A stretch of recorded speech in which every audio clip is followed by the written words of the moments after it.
నా పేరు దేవిన శ్రీనివాస్. మాది తూర్పుగోదావరి జిల్లా రంగంపేట.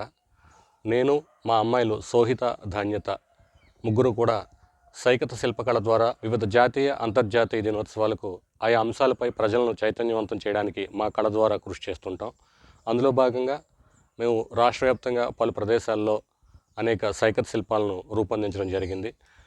ఈరోజు మహాశివరాత్రి పర్వదినాన్ని పురస్కరించుకుని ఆది దంపతుల యొక్క అన్యోన్యాన్ని నేటి తరం ఆదర్శంగా తీసుకుని సంస్కృతి సాంప్రదాయాల పరిరక్షణకు పాటుపడాలని ఆశిస్తూ సేవ్ కల్చర్ అనేటటువంటి నినాదంతో ఈ సైకత్ శిల్పాన్ని రూపొందించాం.